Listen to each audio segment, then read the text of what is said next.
muito obrigada. Vou repetir algumas palavras, já que têm sido colocadas aí nas mesas pela manhã, mas agradecer inicialmente ao presidente do Congresso, que é o Denizar Viana, e ao Josier Vilar, e também a toda a sua equipe por nos proporcionar esse debate importante. São vários temas que estão acontecendo ao mesmo tempo aqui, temas extremamente relevantes. Então, a gente tem uma disputa aí pelos espaços, pelas palestras, mas esse evento está sendo gravado, acho que é importante dizer isso, e que depois vai ser disponibilizado nas plataformas da FIS, então tenho certeza que muitos vão querer assistir, porque esse é um tema que tem tido muito interesse aí das ICTs e das indústrias farmacêuticas, então gostaria de deixar registrado isso, e também de que, ao final do evento, vai ter um relatório executivo, em que vai ser a entrega, né, os resultados desse evento. Então, obviamente, tudo que a gente colocar aqui de desafio, de oportunidade, também vai ficar ali registrado. Bom, então, iniciando aqui com a discussão, primeiramente, para mim, dizer que é um tema que eu falo até mais do que com o coração do que com a razão, e explico isso porque no país, a gente, durante a pandemia de Covid-19, né, acho que todos, não sei se todos aqui sabem, mas o que proporcionou que salvássemos a vida de milhões de brasileiros foi devido a esse instrumento inovador. E, à época, se decidiu realizar uma encomenda tecnológica, uma ITEC, que até então no setor saúde nunca tinha sido utilizado, então foi realmente não só inovador por ter sido, quer dizer, estava lá no Marco Legal de Ciência e Tecnologia, mas por não ter sido ainda executado, e é um instrumento extremamente complexo. Então, à época, o que aconteceu, né?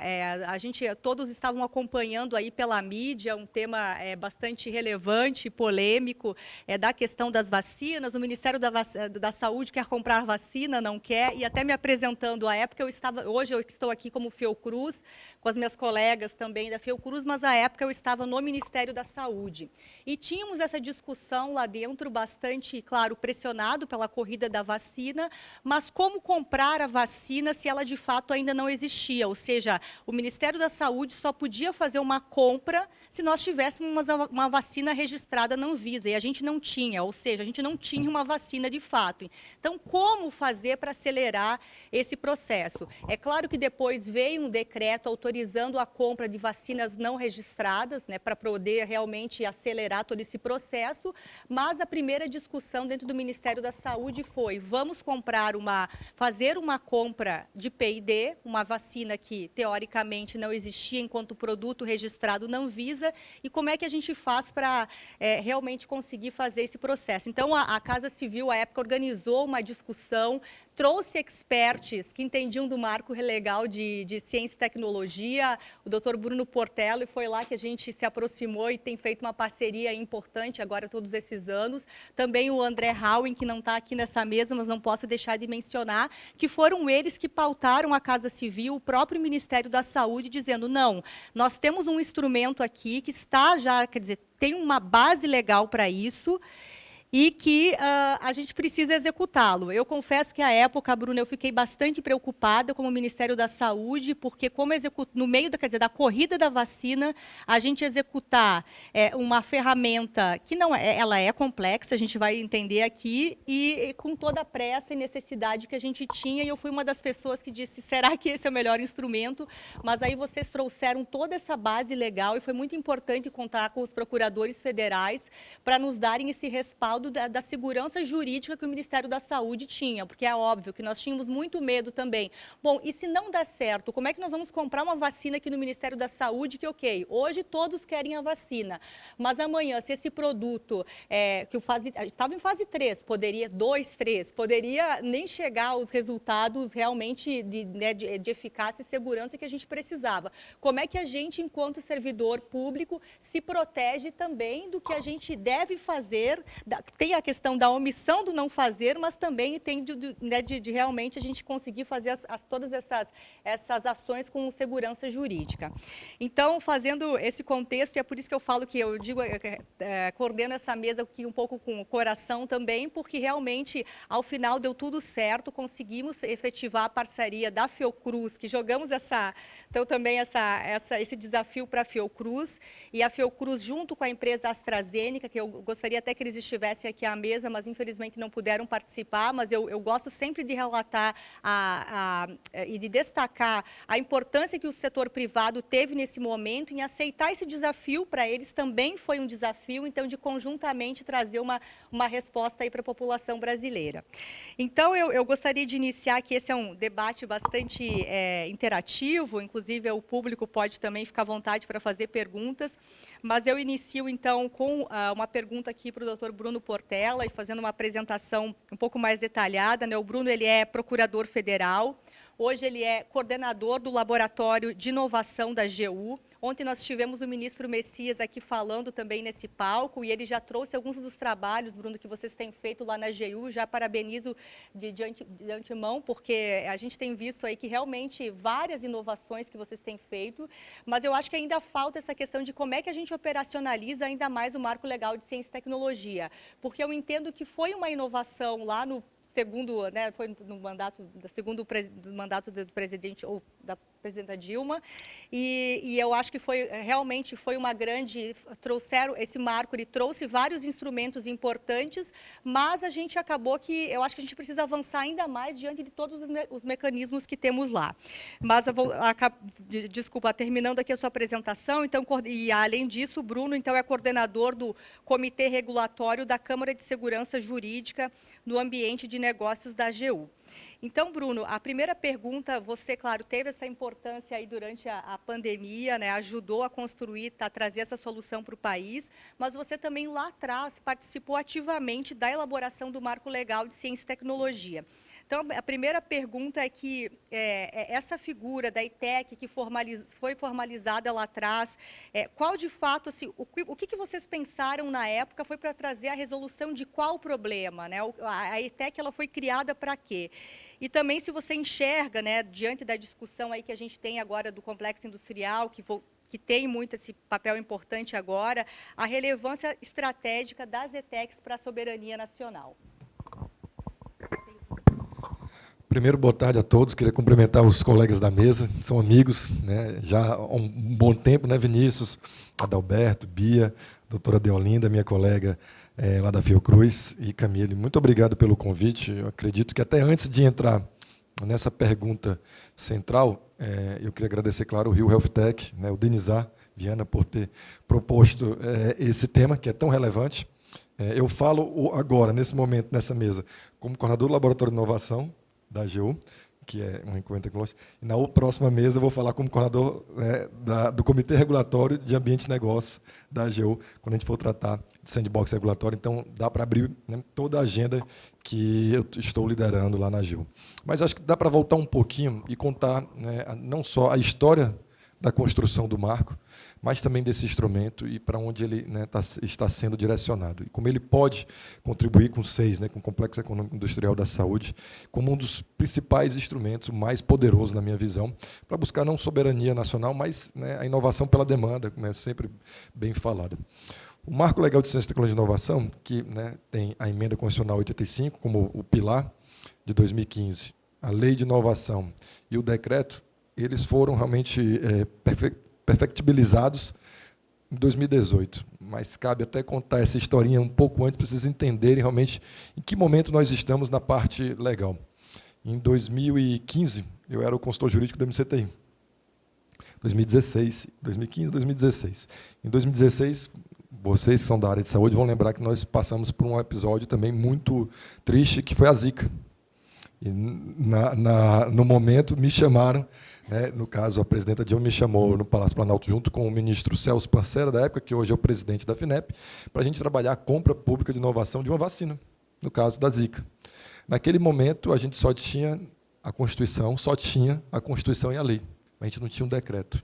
Foi por isso que a gente não conseguiu avançar. Ou seja, a gente, por causa de um decreto, mesmo com a Constituição colocando as possibilidades, a lei colocando, a gente não tinha um decreto para procedimentalizar. 2016. Em 2020, né, me chamam de novo, por ter participado realmente dessa construção, né, das principais legislações. Olha, Bruno, a gente quer comprar etiqueta tecnológica. Eu disse, não, etiqueta tecnológica eu não entendo. Não, é para comprar vacina. Ah, tá, encomenda tecnológica. Então, nesse momento, a gente já tinha emenda constitucional, tinha lei, mas principalmente decreto. mas já tinha um decreto procedimentalizando. E ali a gente entendeu que era possível. Eu quero parabenizar, né, nessa minha fala já inicial, não só a presidente Nízia, que eu falei isso no evento da Fiocruz, mas também a doutora Deolinda, duas mulheres de muita coragem, que não conheciam o instrumento, acredito que na época, né, doutora Deolinda, e acreditaram realmente na segurança jurídica com a leitura e com o que a gente passou. E ali a gente conseguiu avançar num instrumento, num dos instrumentos do marco, que para mim é o mais complexo, numa compra pública de inovação que esse grupo colocou de pé em 2 meses. É uma compra de 2 bilhões de reais. E hoje o marco legal, né, os marcos legais, eles trazem, né, acima de tudo, muita liberdade para o gestor que quer inovar.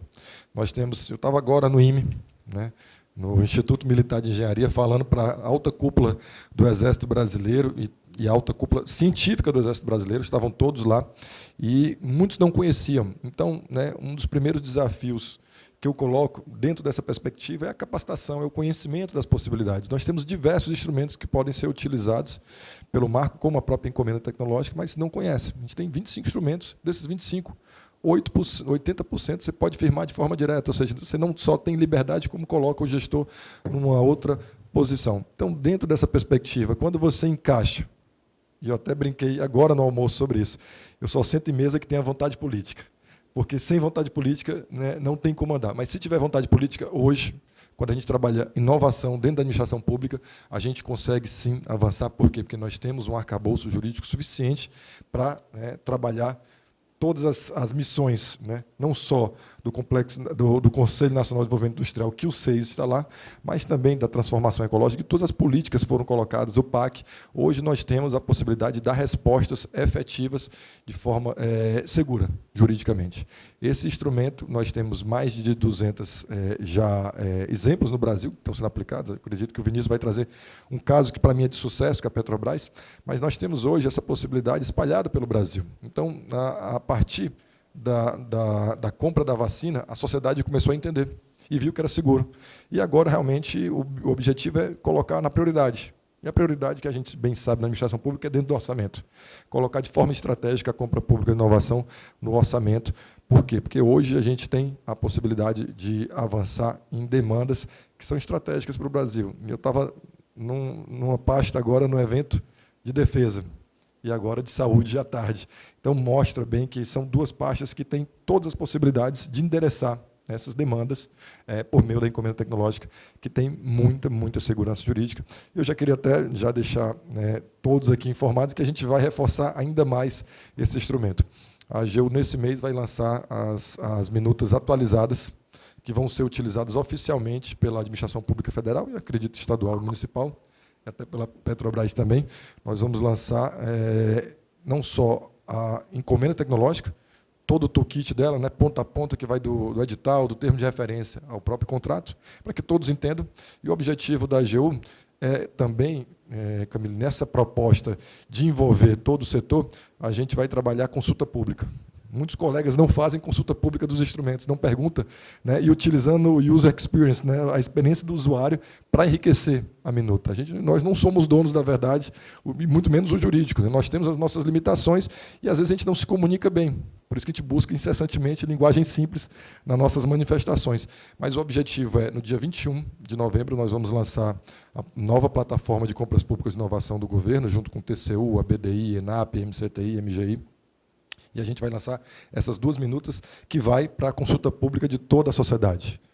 Não só da academia, não só do setor público, mas principalmente do setor privado, que queira contribuir com essas minutas para que elas sejam, né, utilizadas, apesar da sua complexidade, da forma mais efetiva possível. Então, a gente juntando vontade política, né, possibilidade jurídica, né, e conhecimento das possibilidades, nessa tríplice hélice que a gente sempre chama, a gente consegue, sim, avançar dentro dessa política.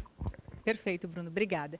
Bom, então agora eu gostaria de direcionar a pergunta para minha colega Beatriz, da Fiocruz, que é doutora pela COP. Hoje ela é gerente de inteligência competitiva de Biomanguinhos. E a Bia, à época, ela teve um papel também preponderante, ela foi membro do comitê técnico da ETEC. Na verdade, Bia foi uma grande liderança dentro de Biomanguinhos, que conseguiu, de fato, colocar esse instrumento na prática, trabalhou aí, eu nem diria no dia a dia, porque quem trabalhou durante a pandemia foi dia e noite, acho que dormir foi o que a gente menos fez durante esse período.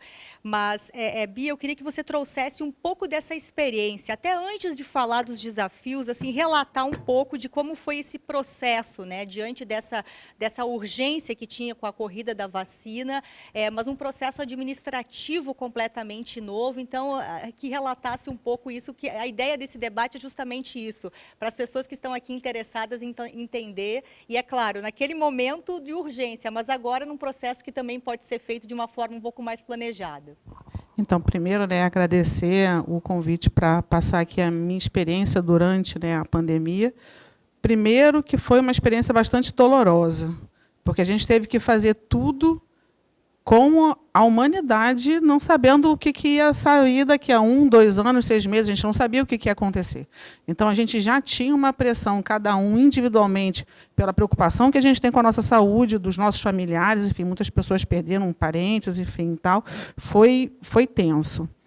Quando foi, e aí eu vou fazer uma síntese assim, o mais rápido possível, quando foi por volta de janeiro, a diretoria me chamou.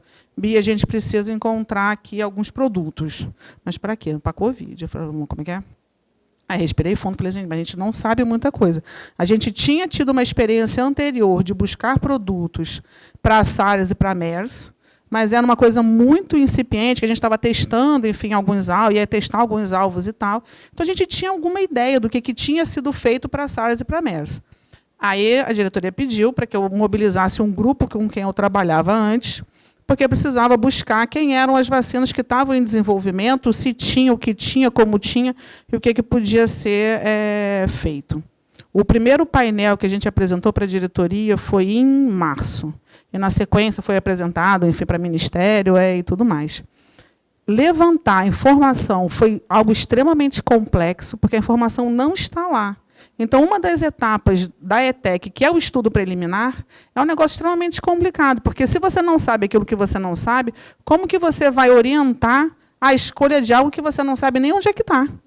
Então, isso foi... assim, a gente teve que desenvolver todo um procedimento lá interno, enfim, e tudo mais, para que a gente pudesse trazer aquelas informações que, geralmente, o setor privado só mostra para a gente nos sites, nos press releases e nos bancos de dados, aquilo que eles querem que a gente veja.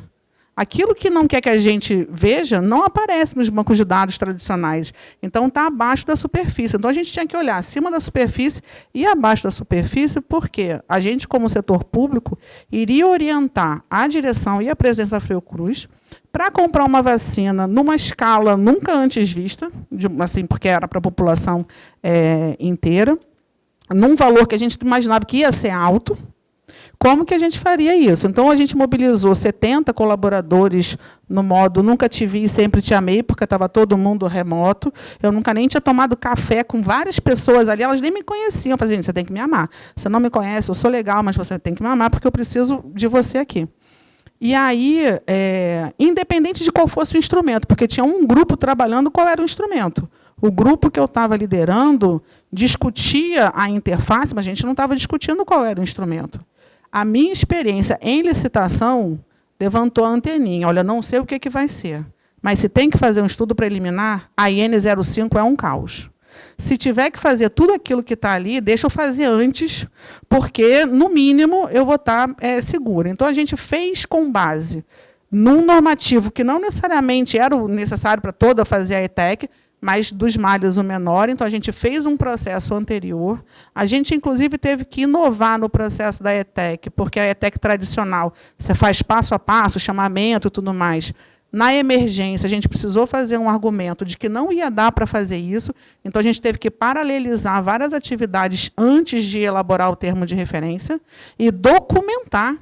Gente, tem que guardar todos os e-mails. Falou com fulano, falou com Beltrano, guarda o e-mail, porque se vier fazer auditoria, a gente tem como comprovar que falou com a empresa A, com a empresa B, com a empresa C, enfim, tudo mais. E montar isso de março a julho era 24/7.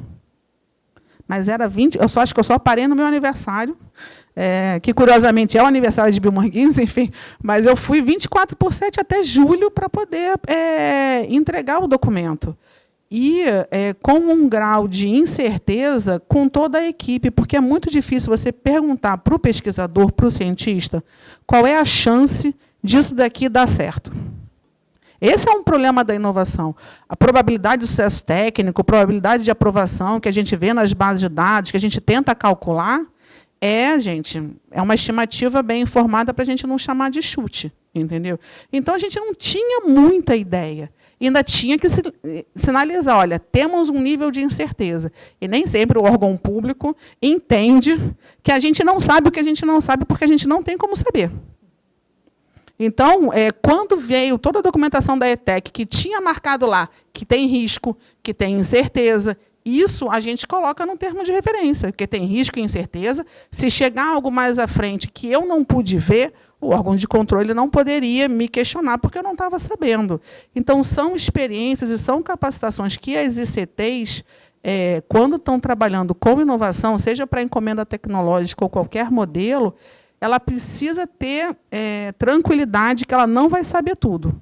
Mas, se ela consegue documentar aquilo que ela sabe, facilita o processo para quando a gente chega com um termo de referência extremamente complexo para a Procuradoria, ela viu que a gente fez um trabalho preliminar para poder orientar a escolha. Entendeu? Então, isso realmente deu para a instituição um ganho de aprendizado, foi duro, mas deu um ganho de aprendizado a ponto da gente poder discutir em outras circunstâncias. Consegue fazer ETEC, não consegue fazer ETEC?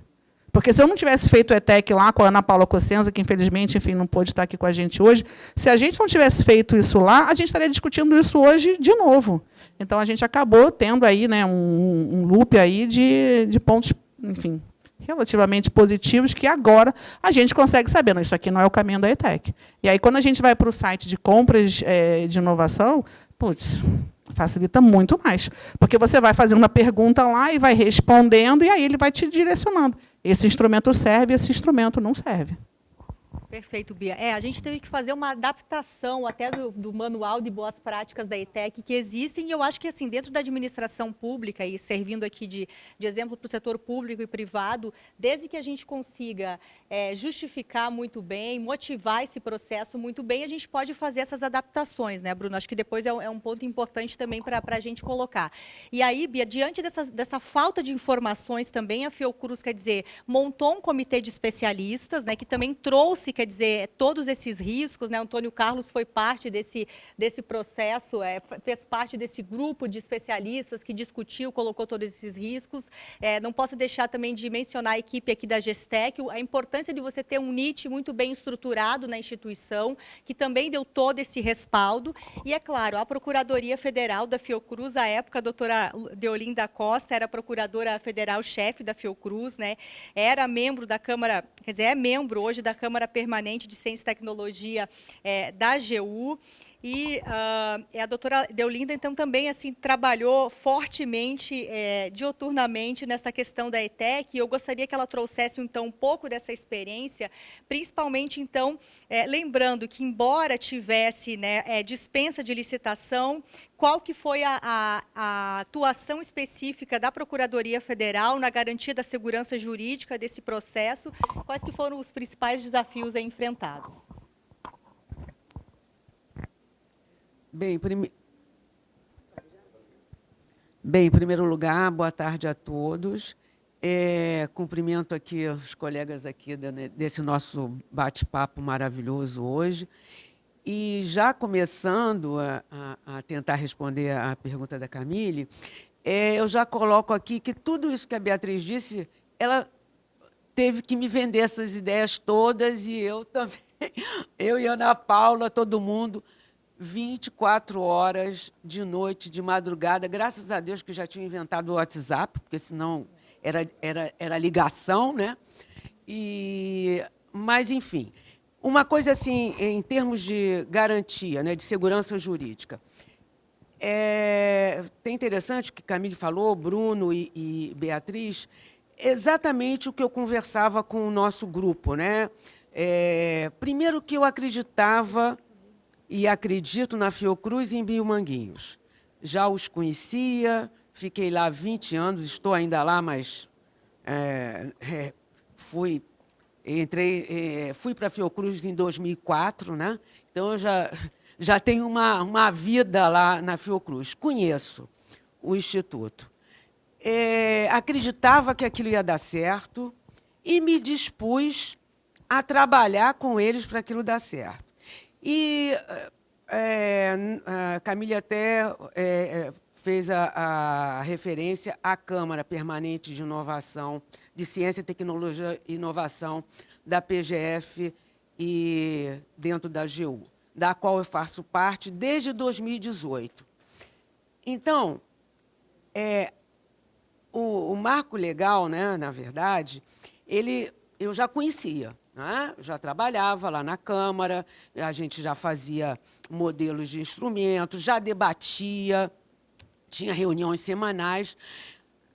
Realmente, a encomenda a gente não tinha ainda colocado em prática ou implementado, principalmente na área da saúde, porque nenhum contrato, nem aqueles que eu já fazia desde 2004, de transferência de tecnologia, nenhum desses na área da saúde é uma coisa fácil. Né?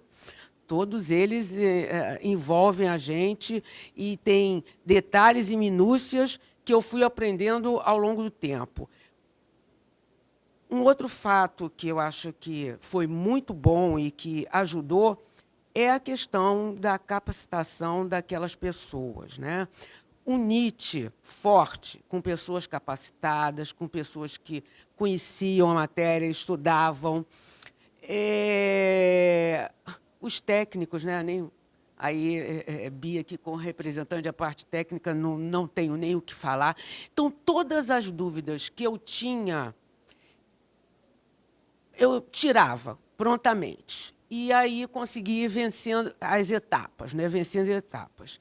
E eu sempre entendi o processo administrativo como aquele livro que você tem que ler e entender a história. Eu posso morrer hoje, mas o processo da ETEC vai ser lido por qualquer um de nós e vocês vão compreender como é que foi, passo a passo, até chegar à contratação. Eu sempre tive isso na minha mente. Ele tem que contar a história, porque eu não estarei aqui, né, daqui a pouco para falar sobre isso. E a gente tem os órgãos de controle, obviamente. Ainda mais naquele momento, né, um pouco conturbado, com coisas acontecendo, enfim, discussões, todo mundo de olho. Então, nós tínhamos que fazer tudo da maneira mais transparente, clara e inteligível possível. Né? E foi o que a gente fez. Então, aquele grupo trabalhou incessantemente para colocar documentos no processo. Todo dia a gente tinha reunião e dizia, não, traz alguém, um parecer lá do comitê de especialistas, alguém falando alguma coisa sobre isso, a gente tem que deixar no processo, porque se isso for auditado, graças a Deus, que eu saiba, pelo menos até hoje, TCU, talvez por um momento, né, histórico, aquele ambiente da pandemia, uma coisa a gente vê daqui, né? Agora, passado, estamos em 2024, outra coisa a gente está lá no olho do furacão. Então, assim, graças a Deus, a gente conseguiu, além de... porque todo mundo também se empenhou muito, né? Era muito sofrimento, era um sofrimento mundial, né? Eu acho que, assim, no mundo contemporâneo, talvez tenha sido essa pandemia o maior exemplo disso. Então, todo mundo se dedicou muito. E nós também tivemos a ideia de fazer o seguinte, olha, bom, a empresa é maravilhosa, a AstraZeneca, mas toda vez que a negociação vai para lá. Eu não participei das reuniões negociais com a AstraZeneca, porque eu dizia assim, eu tenho que ficar por trás, porque qualquer coisa você diz para ele que, olha, o jurídico não está gostando dessa história aqui, então nós temos que dar uma mudadinha. Então, era esse combinado. Aí traziam as coisas, bom, olha só, tem coisas que dá para a gente fazer, mas tem coisas que a gente, como a Beatriz disse, aquilo tudo era um paradigma técnico e jurídico novos. Né? Para minha sorte, a cultura da inovação já estava instalada na minha cabeça, porque esse trabalho a gente já fazia desde 2018, alguma coisa não a respeito de encomenda, mas dos outros instrumentos. Então, eu falei o seguinte, vamos fazer uma coisa, a gente tem que estabelecer essas condições mínimas antes, porque tem coisa aqui que a empresa não está entendendo bem o que a gente quer. Aí tivemos a ideia, vamos fazer, então, um memorando de entendimentos. Eu nunca vi um memorando de entendimentos tão grande, porque, normalmente, ele não é tão extenso, mas aquele era extensíssimo, porque tinha as condições gerais de negociação, o que a gente estava querendo que tivesse no contrato da ETEC, e um dos pontos, né, que Bio Manguinhos não abria mão, e eu concordo em gênero, número e grau, era a questão da autonomia tecnológica. Né? Tem que produzir, tem que transferir a produção do IFA, porque nós temos que ter essa autonomia nacional e produzir vacina.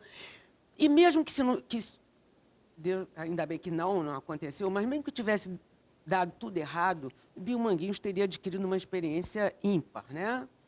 Que talvez nenhum outro laboratório oficial conseguiu. Mas, graças a Deus, deu tudo certo. Então, nós fizemos, primeiro, um memorando de entendimentos, depois, aí sim, o contrato da encomenda tecnológica e, num terceiro momento, o contrato de transferência de tecnologia, que ia complementar a etapa da produção, né, da transferência de conhecimento da produção do IFA, que a gente já tinha. Foi tudo feito meio que ao mesmo tempo lá naquele. Era um negócio assim que eu dizia, Ana Paula, não estou entendendo nada, explica de novo isso. Como é que vai fazer a transferência, a encomenda? Enfim, assim foi feito, porque o momento exigia aquilo. Não é o que talvez a gente fizesse hoje, se fosse, vamos aqui procurar uma empresa para fazer sei lá, uma vacina contra, talvez, sei lá, Zika ou qualquer outra coisa. Talvez não fizéssemos da forma como nós fizemos. Mas eu acho que fizemos o que podia dentro do possível, né? E sempre preocupados com a questão de que o doutor Maurício Zuma pudesse assinar com tranquilidade, né? Sem ninguém estar batendo na porta dele depois para perguntar que você fez isso que não devia ter feito. Então, eu acho que, se nós tivemos pouquíssimas ações judiciais, foi com outro tema, que aí depois vieram coisas de efeitos adversos, essa coisa, mas que é comum a qualquer medicamento novo, vacina ou o que seja. Né? Então, isso não nos preocupava, realmente. O que nos preocupava é que a gente tinha que correr e que aquela única chance de ter aquele produto. Era isso. E tinha que casar isso com o fato de que era uma coisa juridicamente também nova. Né? E tinha que ser segura. Eu acho que a gente conseguiu o nosso intento. Né? Todo mundo aqui deve estar vacinado. Eu já tomei 4 ou 5 doses, sei lá quantas, então acho que deu certo. Estamos aqui, sobrevivemos. Né? E é isso, a história é mais ou menos essa. Mas eu acho que uma questão que é importantíssima é que talvez não tivesse dado certo se Bio Manguinhos não tivesse uma preparação, porque ele já fazia vacina, já tinha como é que vocês chamam? Agora eu esqueci,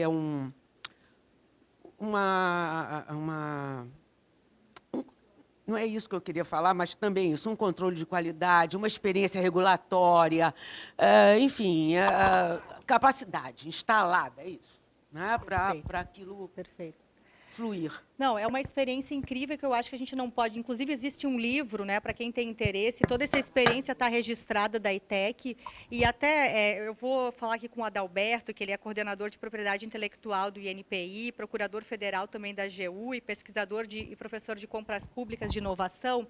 Mas, Adalberto, antes de falar dessa questão de propriedade intelectual, talvez trazendo toda essa experiência aqui, acho que as pessoas que estão aqui, que são de CTs e que são de empresas, Por que que hoje escolheriam, acho que essa é a pergunta, por que que eu escolho em propor, ou o governo propor, ou também acho que pode ser proposto ao contrário, da empresa junto com a ICT para o governo, quer dizer, pode ser de ambas as vias, por que que eu escolheria fazer uma ETEC ao invés de um outro instrumento comum? Eu acho que trazer um pouco desse ponto aqui, que talvez é um pouco do que as empresas, ainda mais assim, hoje com todos, nós temos programas de financiamento, vários programas de financiamento do Ministério da Saúde e outros órgãos, mas por que eu, enquanto empresa, o ICT, escolheria uma ETEC ao invés de um outro instrumento? Acho que eu queria ouvir assim rapidamente o Bruno e o Adalberto sobre isso.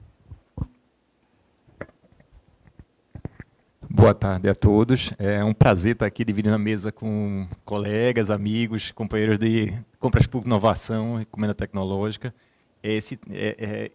É um prazer ouvir esses relatos, né? A gente fica emocionado. Assim, quem acompanhou pela televisão de longe, assim, foi um momento tenso da nossa vida, né? Assim, a gente agora relata com bastante tranquilidade, né? Olha para trás, mas foram momentos tensos, né? Não podemos esquecer isso. Isso abalou a vida de muita gente, né? E todo mundo torcendo para dar certo e todos tivemos, infelizmente, pessoas conhecidas que faleceram por causa dessa pandemia, né? Então também é uma coisa que não podemos esquecer, né? Então, assim, é um sucesso muito grande. Então, por que ETEC, né? Eu acho que é uma pergunta bem assim, tem que falar, né? Nós temos o contrato que tem maior capacidade de adaptabilidade, flexibilidade.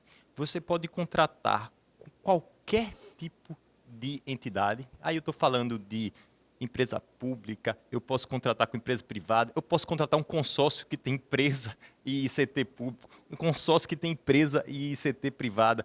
Eu posso fazer... Então, assim, ele tem essa flexibilidade. Quem contrata, né, é um contrato público, então todas as entidades públicas contratam, tá bom? E aí eu estou falando de União, Estados, municípios, empresas públicas. Temos aqui nosso colega da Petrobras, está rodando muito a ETEC, né, Vinícius? Então, assim, tem esse potencial. E o que a ETEC permite? Ele permite contratar justamente o desenvolvimento de novas soluções. E depois, a contratação direta do fornecimento. Veja só. Então, eu tenho duas contratações acopladas em um contrato. O desenvolvimento de uma solução, testo, e depois o contrato de fornecimento. Isso me dá essa flexibilidade, tudo de forma direta. Que não é obrigatório, quer dizer, uma transferência, ela é obrigatória, acho que é importante também deixar isso claro, né? O contrato de fornecimento, como que isso também acontece? Muito bem, eu faço o teste, eu avalio se a solução que foi desenvolvida deu certo, e aí eu avalio se eu quero o fornecimento. Não é obrigatório, tá? Eu posso desistir do fornecimento. Mas, se eu quiser, eu posso contratar o fornecimento direto. E esse contrato ele não tem teto. Posso contratar de acordo com o meu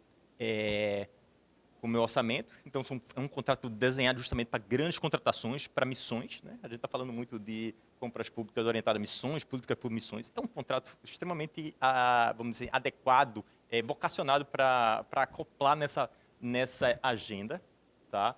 E ele tem essa questão ele também o prazo dele que é muito interessante, são até 10 anos. Então é um contrato muito, que eu vou colocar assim, é complexo, porém ele é muito flexível e adaptável e ele vem justamente para trazer para o Brasil esse poder de contratar inovação, de trazer tecnologia internacional e ajudar a trazer soberania tecnológica. O caso da Fiocruz aí demonstra, né, que com a transferência de tecnologia vocês foram capazes de o quê? De dominar essa tecnologia, hoje produzir novas vacinas com base na tecnologia dominada. Isso é uma coisa que não se falava, não se pensava antes. Então, eu acho que com isso a gente dá uma ideia do que esse contrato é possível. Bruno, porque para o gestor público, talvez, assim, porque hoje já se financia muitos projetos de inovação a fundo perdido, quer dizer, isso já acontece. Mas a encomenda tecnológica, então, ela acaba trazendo um pouco mais até de segurança para o próprio gestor, quer dizer, ela consegue organizar mais esse processo, porque hoje a gente financia o processo, quer dizer, o projeto, e não sabe se, muitas vezes lá no final, se o resultado vai ser incorporado de alguma maneira, quer dizer, para o próprio gestor público. Então, trazer um pouco essa questão assim, né, do porquê, por que o gestor público ou mais CT, a gente tem aqui, né, meu querido amigo Castelo lá da FAP, né, que é a única instituição brasileira a produzir a vacina BCG no país. Hoje a Fiocruz está junto com a FAP retomando essa iniciativa, e a gente está aí atrás, fazendo prospecção de novas vacinas de BCG no mundo. Por que não uma ITEC, de repente, pensando nesse risco, que é aquilo que falávamos recentemente numa reunião internacional, as novas vacinas podem ou não dar certo. Então, Bruno, trazer um pouco dessa perspectiva. Não, perfeito. Assim, o Adalberto foi muito cirúrgico em várias características que a ETEC tem dessa dinamicidade, né, de arranjos jurídicos que ela pode ter, que vai, né, da duração, do valor que não tem, do risco tecnológico e da possibilidade de fornecimento em escala ou não. Outro que você não colocou, Adalberto, que acho que era importante lembrar, e é muito da sua área, que é a transferência de tecnologia. O Estado vai decidir se ele vai querer ou não. E tem a possibilidade de atratividade de buscar, né, nessa negociação, que tem um diálogo aberto com os fornecedores, você negociar a propriedade intelectual, né, a quantidade que vai ficar. Então, o que é que deve se colocar de forma muito forte? Eu falo isso em palestra, quando dou aula, eu falei isso agora lá no IME, é que a gente permitiu, né, e quando a gente estava criando esse instrumento, eu, o Caio, o Howen, a gente permitiu o fracasso. Contratar o fracasso. Hoje é possível fracassar. Se o gestor quiser inovar, o legislador permitiu que ele se arrisque. E que, se fracassar, ou por inviabilidade técnica ou econômica, ele justifica, coloca no processo o que tem que colocar, paga o que foi prestado e os dois vão para casa. Então, essa é a possibilidade realmente que a ETEC trouxe, né, e trouxe esse ganho, avançando no direito administrativo do medo, que a gente chama, o apagão das canetas. E foi com essa dinâmica e com esse contrato, viu, Bia? Eu quero te parabenizar também, porque eu me lembro do seu trabalho, eu me lembro de tudo subindo, e o Maurício Zuma falando do seu trabalho. Foi por causa realmente desse ganho, né, de possibilidades no momento de emergência, que a gente construiu outro instrumento. Então, a ETEC ela não só possibilita comprar inovação, possibilita trazer soluções inovadoras para o país, mas ela também, essa ETEC específica, eu estava como secretário de inovação no Ministério da Economia na época, né, trabalhando com os insumos que tinham que chegar no Brasil e trabalhando também no marco legal das startups. E a gente pegou essa experiência da ETEC para criar outro instrumento, eu e o Caio, que foi o CPSI. Então, o instrumento deu tão certo, a sociedade brasileira confiou tanto na possibilidade, né, de o gestor querer inovar e mesmo assim fracassar, porque o fracasso faz parte da inovação, está dentro do risco, da incerteza, que nós construímos outro instrumento da própria TEC, que é o CPSI, que a gente simplificou, desburocratizou, mas trouxe a possibilidade de ser aplicada no Brasil real, no Brasil profundo. Pode ser na saúde também, mas também pode ser feita pelos municípios. Eu estava ontem em Balneário falando sobre isso. Então, assim, hoje a gente tem, né, uma gama de possibilidades de comprar inovação, Camille, e com segurança jurídica. Por quê? Porque a gente atacou, né, o que era necessário. O gestor ter liberdade dentro de todas essas características que o Adalberto trouxe. Perfeito. Bom, a gente fala que assim, a gente tem falado muito com o coração, né, mas trazendo, digo, para a razão da questão do instrumento em si, de fato foi um instrumento complexo, e depois as próximas perguntas é um pouco sobre isso, sobre a questão do desafio, mas eu fui ao CEMP, acho que há 2 anos, convidado pelo Bruno, ao CEMP, para quem não sabe, é o Centro de Pesquisas da Petrobras, e fiquei impressionado, porque nós na Fiocruz, e, né, eu, como eu disse, eu estava no Ministério da Saúde, penamos e com muita dificuldade aí para conseguir efetivar, claro, tinha esse cenário complexo, mas para conseguir efetivar uma ITEC. Mas quando eu cheguei ao CEMP, eu soube que eles estavam aí com quase 50, 30, 40, 50 ETECs em andamento. E aí eu falei, não, gente, como assim? Que história é essa? Nos traga um pouco dessa experiência. Então, acho que a pergunta aqui para o nosso colega Vinícius Maia, que é gerente de conexões para inovação, responsável pelo programa de inovação aberto da Petrobras, é justamente se ele pode trazer um pouco dessa experiência da ETEC, como que são estruturadas, né, dentro da Petrobras e com quais objetivos, também acho que deve ser uma curiosidade de quem está aqui, e quais são esses parceiros que a Petrobras tem buscado? São parceiros privados, parceiros de universidades? Quem são essas instituições? Legal, muito obrigado, Camille. Primeiro, boa tarde a todos, né? É um prazer estar aqui com vocês, né? Meus colegas aqui, alguns estou conhecendo agora, né? Doutora Deolinda, os demais já trocamos muita figurinha aí. Já aprendi muito com esse povo aqui, continuo aprendendo. Hoje já aprendi pelo menos 2 coisas aqui que o Bruno falou, o Adalberto falou, estou sempre aqui, apesar de já estar lidando com a ETEX aí há 4 anos, né? É um assunto ainda que a gente que ainda carece de mais aprofundamento, né? Na Petrobras, o nosso contato com a ETEC nasceu em 2018, assim que saiu o decreto, já tinha um grupo de trabalho pensando formas de otimizar as nossas contratações de tecnologia e deixaram lá uma recomendação, estudem encomenda tecnológica. Isso lá no nosso centro de pesquisa, né? E aí, a partir de 2019, falou, que bicho é esse de encomenda tecnológica que esse pessoal falou aqui, só deixou a bomba e saiu correndo, né? E aí fomos nós correr atrás das fontes, né? Fomos bater lá em Brasília para conversar com o André, depois fomos conversar com o Bruno e tudo mais, e daí tivemos contato com as primeiras ETECs que já estavam surgindo, da Agência Espacial, do STF, né? Então, fomos, né, buscando ali e tentando entender que bicho era aquele, né? É verdade isso mesmo? Né? Assim, tem uma forma de contratação aqui que você pode contratar né, por dispensa de licitação, podendo ceder transferência, podendo ceder propriedade intelectual, podendo contratar várias instituições para o mesmo objeto, a partir do desafio, sem ter que prescrever a solução. Então, assim, isso aqui está bom demais para ser verdade, né? Tem uma coisa aqui que não está muito diferente, né? E por que isso foi, assim, ressoou muito dentro da Petrobras? A gente está no centro de pesquisa, né? Eu trabalho no centro de pesquisa que a gente, assim, está ali esse é o nosso dia a dia, né? Desenvolver tecnologia há 60 anos. Mas, bom, como é que isso sempre se desenvolveu? Né? Muito com uma parceria com a academia, em que a gente faz termos de cooperação, que são espécies de convênio, né? E que mais para a gente conseguir transformar esse desenvolvimento todo em inovação de fato e aplicar em campo, a gente precisa trazer as empresas, né, que vão de fato ali produtizar ou transformar aquilo em um serviço que depois vai ser aplicado na Petrobras, né? E a gente sempre usou o mesmo instrumento que a gente oferece para universidades e institutos de ciência e tecnologia para as empresas. E aí não é um instrumento muito adequado para você conseguir, de fato, implantar as tecnologias, né? A gente até consegue contratar o fracasso nesses termos de cooperação, mas a gente não conseguia contratar o sucesso. Essa era a grande dificuldade que a gente tinha, né? Porque quando a gente chegava no final do desenvolvimento, testamos, funcionou. E agora? Como é que eu faço agora para contratar isso aqui em escala? Não, agora você tem que justificar uma inexigibilidade com aquela empresa que você desenvolveu. E aí vinha um monte de questionamento de um monte de gente da área de compras, do jurídico, e aí o gestor falava, eu não vou assinar esse negócio não, Deus me livre, não é comigo. Como é que a gente vinha superando isso, né? Acabando empurrando esse risco para o fornecedor, né? Dizendo, vou fazer uma licitação aqui, né, mais aberta, e o risco vai estar embutido ali, então eu não vou pagar o desenvolvimento você vai ter que colocar esse risco dentro do seu contrato de serviço, se der errado você vai ser multado, vai ser sancionado, não sei o que lá. Então, assim, era esse o contexto do desenvolvimento, né?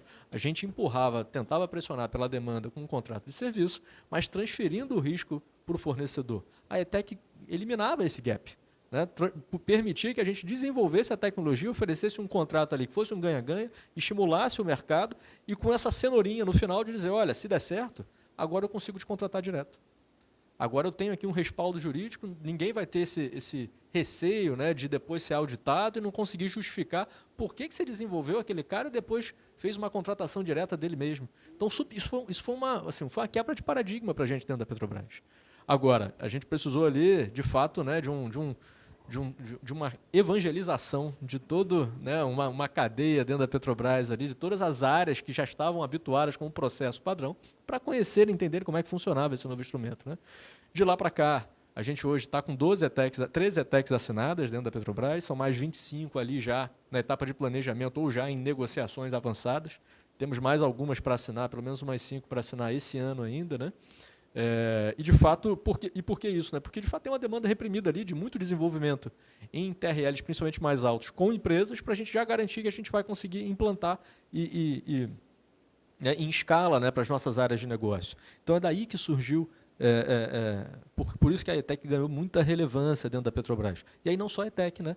Bruno citou os CPSIs, quando em 2021 saiu a lei complementar, né, o Marco Legal das Startups, instituindo o CPSI, a gente, inclusive, no próprio ano de 2021, assinou o primeiro CPSI do Brasil, e hoje já são mais de 40, porque também tem demanda para testar a tecnologia que está ali, né, já com risco muito baixo ou sem necessidade de desenvolvimento.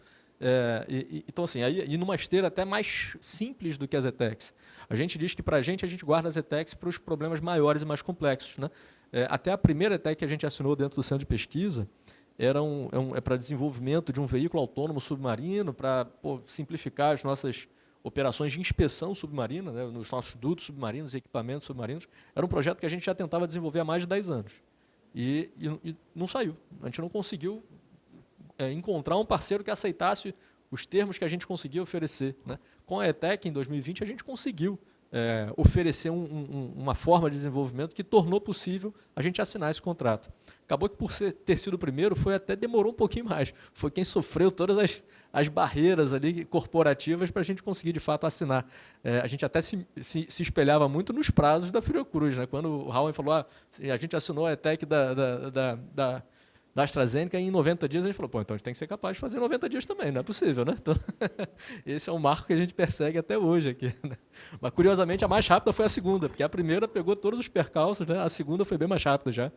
E hoje a gente está tá numa curva de aprendizado ainda, mas com muita intensidade, né? Então, o volume de ETECs que a gente tem hoje, a demanda é bastante grande, né? A gente lidou com algumas dificuldades para, inclusive, quebrar os paradigmas dos próprios pesquisadores, né, que têm até a própria já predisposição em detalhar ao máximo possível como tem que ser a solução, e a gente tem que aqui focar muito mais no qual é o desafio que eu quero resolver, como é que eu torno isso aqui mais amplo, ao mesmo tempo claro para quem está do outro lado ali, de como é que você vai fazer aquela contratação, né, mas a gente conseguiu hoje estruturar um time dentro do centro de pesquisa, que é como se fosse o NIT, né, de muitos institutos de ciência e tecnologia, que é onde eu trabalho, inclusive, né, a área de gestão de inovação tecnológica, onde tem especialistas ali nos diferentes instrumentos de compras públicas de inovação, instrumentos para formar as nossas parcerias tecnológicas. A gente, inclusive, apesar da ETEC ser um contrato de serviço, a gente se refere internamente à ETEC como sendo uma parceria tecnológica, né? Ou seja, assim como a gente faz um convênio, a ETEC é um outro instrumento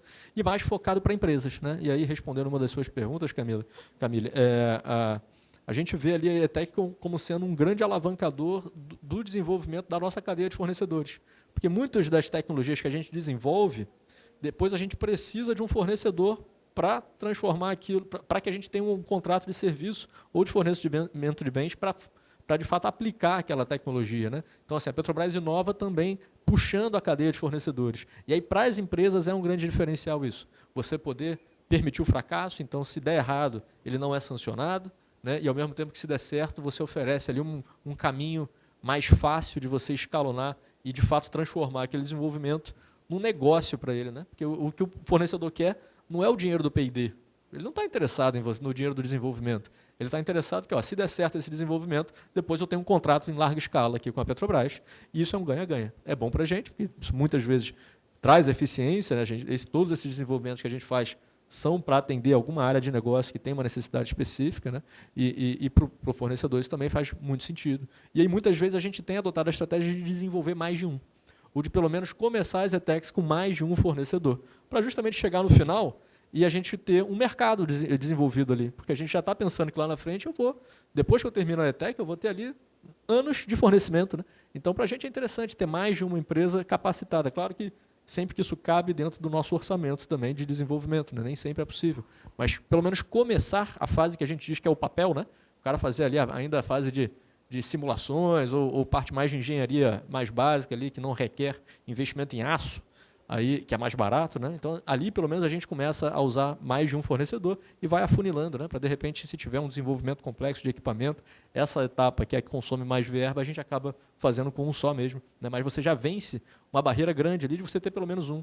E uma vez que você tem um, os outros, eles mesmos se autofinanciam para desenvolver essas soluções no futuro, quando eles enxergam o mercado lá na frente de 20 anos de contrato com a Petrobras, né? E múltiplas licitações.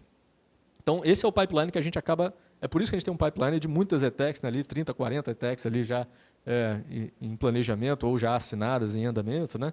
E não só dentro do SEMPES, a gente se estruturou para ter esses especialistas para ajudar nos pesquisadores, que afinal são pesquisadores, não têm que entender de contratação, têm que entender do problema lá, da pesquisa que eles querem resolver. Nem sempre eles são, assim, acham que nem sempre estão satisfeitos com o suporte que a gente dá. Né? Assim, sempre acham que ainda é muita burocracia, tem que ser mais simples. A gente tem trabalhado para simplificar ao máximo esse processo, mas também dentro da própria área de compras tem uma área que se especializou nisso, nas compras públicas de inovação. Então, que compram os CPSIs, que fazem as encomendas tecnológicas, tem um jurídico especializado que consegue diferenciar inclusive, por exemplo, questões de propriedade intelectual, né? Por que você vai ceder a propriedade intelectual? Isso, às vezes, é um questionamento que pode, nas primeiras até que levava muito tempo para a gente conseguir mostrar que, olha, isso daqui não é um diferencial competitivo para a Petrobras. Isso aqui eu quero, inclusive, eu prefiro que o mercado tenha essa propriedade intelectual, que eles se desenvolvam, que eles, né, promovam uma competição entre si, e eu só tenho o resultado disso. Né? Tem outros, dependendo do desenvolvimento, a gente já vai naturalmente requerer a propriedade intelectual para a gente. Mas tem outros que não têm nesse sentido. Né? Então, assim, a gente hoje já tinha um jurídico especializado em PI, mas que hoje entende o mecanismo da cessão de propriedade intelectual, quando funciona, quando não funciona. Isso facilita muito as discussões para as atuais ETECs que a gente tem hoje dentro do nosso pipeline. Perfeito. Adalberto, você gostaria de comentar alguma questão sobre essa questão da propriedade intelectual, que é extremamente importante dentro desse processo, certamente é algo que gera bastante dúvidas. Então, não sei se você gostaria de comentar alguma coisa em cima da fala do próprio Vinícius. Sim, eu acho que o Vinícius falou aí, tem uma experiência muito grande, 20 e 30 rodando, sempre vai essa discussão da gente, na área pública, sobretudo, se você olhar a legislação anterior, até a reforma do Marco Legal de Ciência, Tecnologia e Inovação, que eu estou falando sobretudo da Lei de 2016 e o Decreto de Inovação de 2018, a lógica qual era? Sempre a propriedade intelectual ficava com o contratante. E isso, a 8666 era assim, ainda na lei das estatais. Sabe quando mudou, Adalberto, isso aí? Eu estava lá no MCTI. Foi na lei das fundações de apoio, quando a gente alterou em 2012, permitindo que as fundações de apoio pudessem ficar, eu ia até colocar isso, com a propriedade intelectual. E ali começou a desembocar em outras legislações também, como da OES e tudo. Excelente, Bruno. Começou a virar essa tendência, né? Porque, infelizmente, ainda na legislação específica das estatais, a 13.306, ainda diz que toda vez a propriedade intelectual fica com o contratante. E isso efetivamente uma barreira para se contratar inovação. Porque se a gente pensar em startup e outras empresas, quem está disposto a desenvolver uma solução e passar totalmente para a contratante, tá? Isso não parece fazer sentido no modelo de negócio de uma startup ou de várias empresas. Isso não parece fazer sentido. Então, todas as vezes que eu me engajar em uma contratação de inovação, eu tenho que transferir ceder a totalidade. Não parece fazer sentido. Por outro lado, para o poder público, não parece fazer sentido ficar com a propriedade intelectual de determinadas soluções que são relacionadas a serviço específico ou produto específico. O que o poder público vai fazer com isso? Vai prestar esse serviço? Vai produzir esse produto? Né? Então, essa discussão no mundo todo hoje. A orientação é justamente que deixe a propriedade intelectual com as empresas, com os fornecedores. Isso como tendência. Claro que questões estratégicas de defesa, de soberania tecnológica para fim de saúde, para diversas coisas, há sim orientação para permanecer. Mas então é ter essa tendência. Na ETEC, nós temos, e a legislação do Marco Legal de Ciência, com essa reforma a partir de 2012, né, Bruno, que veio mudando tudo, mudou-se o quê? Trouxe o que a gente chama de liberdade contratual. O que significa essa lógica de liberdade contratual? Você estabelece no contrato quem fica com a propriedade intelectual. Tá? E aí eu posso pensar em vários desenhos. Pode ser que eu fico com a propriedade intelectual, mas eu licencio para vários, eu licencio para um. Então, assim, a possibilidade de desenhos, né, o pessoal aqui do NITEC especializado tem esse conhecimento, essa possibilidade de desenho, essa possibilidade de arranjo, é muito importante hoje e a legislação a permite. E a gente vai ver lá na regulação do artigo 30 do decreto, que diz que a cessão da propriedade intelectual pressupõe o quê? Uma compensação econômica. Ela pode ser financeira ou não financeira. Financeira é muito simples, é muito fácil, todo mundo entende. Porém, a não financeira é que vai gerar discussão. E cada órgão vai ter a sua discussão. Eu acredito que o Vinícius possa testemunhar seus embates lá. O pessoal da Fiocruz pode testemunhar os embates. A legislação não define exatamente, com detalhe, não tem só fala que é não financeiro. O que seria não financeiro? Eu trago aí a discussão doutrinária internacional, nacional. Olha só, uma possibilidade de não financeira seria uma provisão não imediata de retorno. Por exemplo, uma previsão de lógica de royalties. Eu estabelecer um percentual na comercialização dessa solução, e aí vai ser um faturamento naquele mercado, o lucro líquido naquele mercado. Depende da prática daquela solução, depende da prática daquele mercado. Ou eu podia pensar num arranjo mais sofisticado, tipo a participação minoritária, acionária. Imagina, O poder público que tem no Marco Legal de Ciência e Tecnologia esse instrumento. Então, eu podia fazer um arranjo complexo em que o poder público, eu vou investir nessa startup, essa parece promissor, vou ficar com a participação societária, em vez de fazer a startup... Ele pode comprar a solução e comprar a própria startup. Vamos dizer assim, participar do sucesso da startup, arriscar, é o Estado empreendedor, investidor, venture capital do Estado. Está previsto no Marco Legal de Ciência e Tecnologia. É uma forma de fomento. Tá? E outra também é uma lógica de compensação mesmo. Imagina, eu vou pensar na vacina. E em outros casos de vacina que eu não quero ficar com a tecnologia, eu quero 100 milhões de doses. Minha compensação financeira é essa, me forneça 100 milhões de doses. E temos. Eu estou falando exemplos de modalidade de flexibilidade e adaptabilidade que pode facilitar projetos, pode facilitar acordos. Né? Porque a gente sabe que muitas vezes as empresas têm dificuldade financeira para compensar de imediato vamos dizer assim, a cessão da propriedade intelectual. Adalberto, cabe também destacar aqui, para o Vinícius, também para todos, que o que a gente avançou lá em 2012 na Lei das Fundações de Apoio foi para a Constituição. Quando a gente colocou lá no artigo 219, parágrafo único, que é dever do Estado difundir a tecnologia. Por isso que ganha ainda mais força essa negociação, essa possibilidade de, né, ceder os direitos de propriedade intelectual, porque a própria Constituição já fala, olha, você tem dever de buscar a difusão de tecnologia para o setor privado, para que ele comercialize. Então, se você tem um amparo não só no decreto, na lei, mas também na Constituição. E quando a gente foi modificar a lei de inovação, em 2016, a gente já tinha 12 anos das encomendas. Só que as encomendas tecnológicas, é bom trazer esse retrato histórico, ela só permitia você, né, buscar uma solução inovadora, mas não permitia você comprar a solução em escala. Então, não funcionou. A gente não tem nenhum contrato antes de 2016. Por quê? Porque a lei realmente não tinha as possibilidades, as liberdades que a gente tem hoje. Perfeito. Me avisaram que a gente só tem mais 5 minutos aqui para finalizar, então, bom, a gente tem uma série de perguntas porque é um tema bastante denso, né?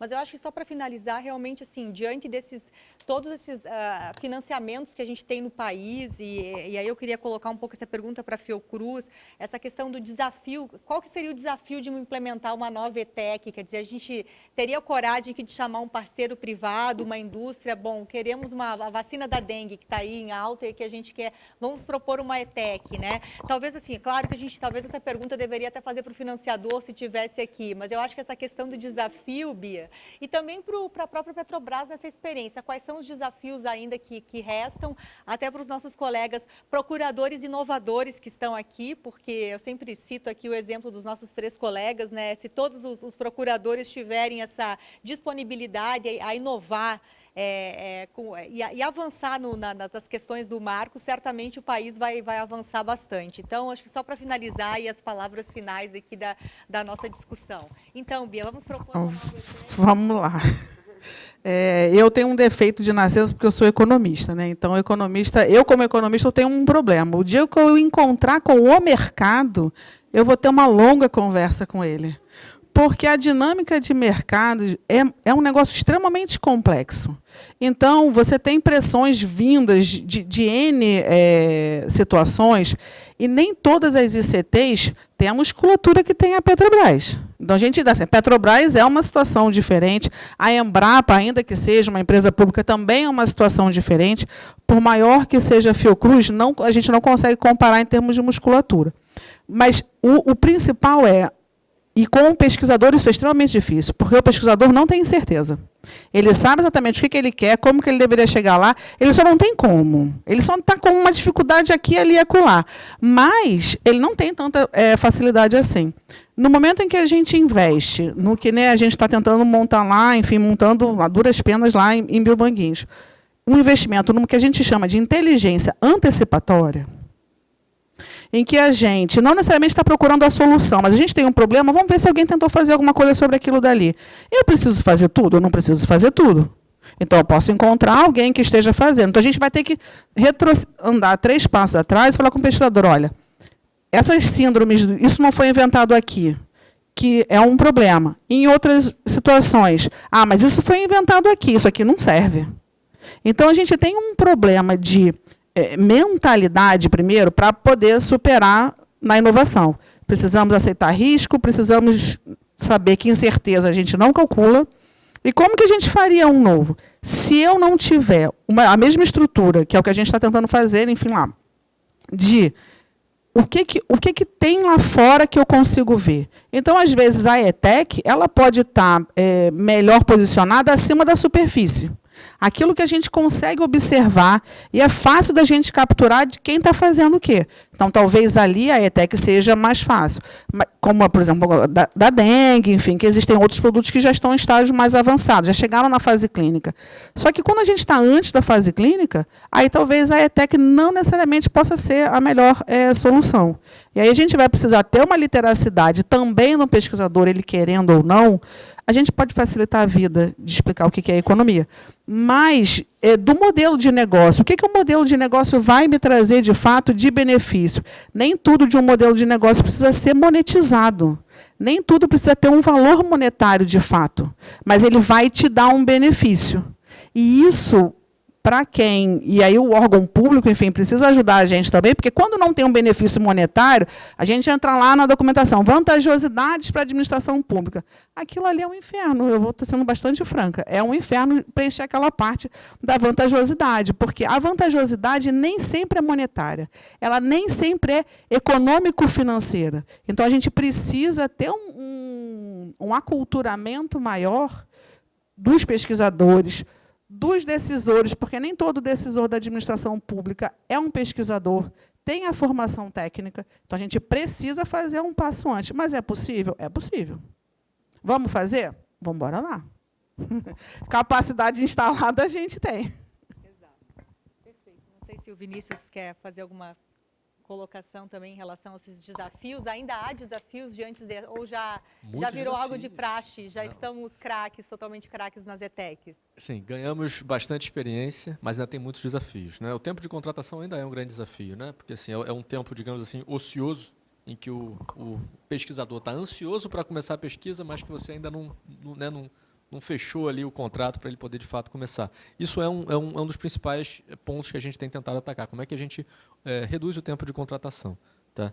E dentro, né, assim, das causas do porquê o tempo de contratação ainda é longo, a gente já identificou que a gente tem ali uma escuta de mercado muito deficiente na fase de planejamento, ainda muito viciada nos nossos processos de compra tradicionais, em que você não deve conversar com o mercado, né? Então, a gente tem dificuldade de conversar com o mercado numa ETEC, por incrível que pareça. Até por receio de, né, como é que isso vai ser interpretado depois, se infringir alguma regra de conformidade ou não. Então, a gente hoje tem um contrato com a ABDI de consultoria, que está nos ajudando a construir. Assim, a gente já esgotou as nossas possibilidades internas de convencer de que pode fazer. Então, a gente trouxe um time de especialistas de fora para nos ajudar a mostrar, olha, gente, isso aqui que vocês estão fazendo não é eficiente. Né? Vocês podem fazer uma escuta de mercado estruturada, com compliance, mas que seja muito mais livre, muito menos rígida, que você, de fato, diga informações relevantes para o mercado do que você quer fazer, de como você acha que tem que ser, até valor. Né? São coisas que a gente é meio que proibido de falar na Petrobras. Você não vai falar para o fornecedor quanto que você tem disponível para gastar naquela tecnologia. Né? Assim, mas não pode pedir para ele uma cotação. Né? São mitos, né, que a gente, para desenvolvimento de tecnologia, todo mundo traz, né, que são regras mais firmes, né, na contratação tradicional de bens e serviços.